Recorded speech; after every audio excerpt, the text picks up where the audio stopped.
Good morning बच्चों। मैं मधु कच्छारा आपको हिंदी पढ़ा रही हूँ। बच्चों, आज हम पाठ 3 वचन पढ़ेंगे।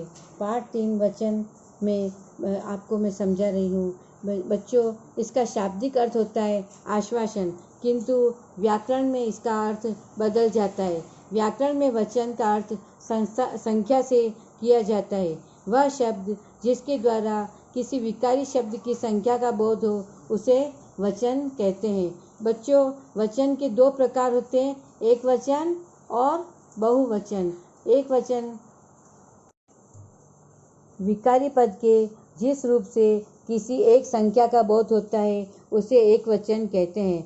बच्चों, जैसे भरत, लड़का, मेरा, काला, इस तरह एक संख्या का बोध होने पर इसे एक वचन कहा जाता है। हिंदी में बहुत से शब्द ऐसे होते हैं जो हमेशा एक वचन में ही प्रयुक्त होते हैं, जैसे सोना, चांदी, लोहा, स्टील, पानी, दूध इत्यादि शब्द। जैसे मिठास, प्रेम, मोह इत्यादि शब्द हमेशा एक वचन में ही प्रयुक्त किए जाते हैं। अगला है बहुवचन। बच्चों, विकारी पद के जिस रूप से किसी की एक से अधिक संख्या का बोध हो उसे बहुवचन कहते हैं, जैसे लड़के, लड़कियां, गाय, घोड़े आदि। हिंदी में बहुत से शब्द ऐसे होते हैं जो हमेशा बहुवचन में प्रयुक्त होते हैं, जैसे आंसू, होश, दर्शन, हस्ताक्षर, प्राण, शब्द, आप, दाम, समाचार, बाल, लोग, हाल आदि। बच्चों, अब हम इसके आगे वचन परिवर्तन पढ़ेंगे। हिंदी व्याकरण के अनुसार एक वचन को बहुवचन में बदलने के लिए भी कुछ नियम होते हैं। जैसे शब्द के अंत में आ है तो इसको ए में बदला जाता है, जैसे कमरा से कमरे, बेटा से बेटे, पपीता से पपीते। इसी तरह अ को ए में बदलकर भी उसको हम बहुवचन बना सकते हैं, जैसे पुस्तक, पुस्तकें, दाल, दालें, सड़क, सड़कें इत्यादि। अब देखिए बच्चों, शब्द के अंत में यदि आ हो तो उसके स्थान पर ए जोड़कर भी हम बहुवचन बना सकते हैं, जैसे बाला, बालाएं, कविता, कविताएं, कथा, कथाएं।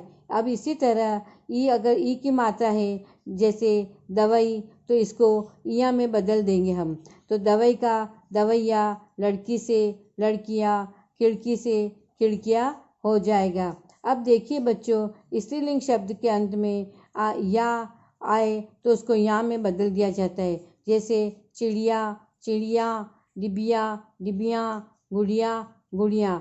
इसी तरह यदि स्त्रीलिंग शब्द के अंत में ऊ और ऊ आए तो हम उसको ए में बदल देंगे, जैसे वधू, वधुए, वस्तु, वस्तुएं, बहू, बहुए।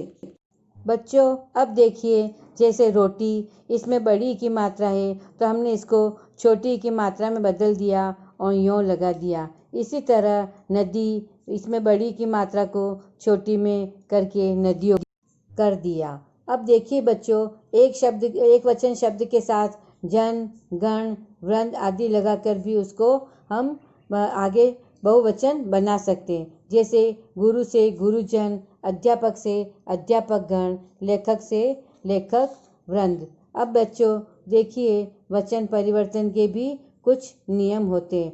संबोधन शब्द में ओ न लगाकर ओ की मात्रा लगाई जाती है, उसके ऊपर बिंदी नहीं लगाई जाती है, जैसे भाइयों, बहनों, मित्रों, बच्चों, साथियों आदि।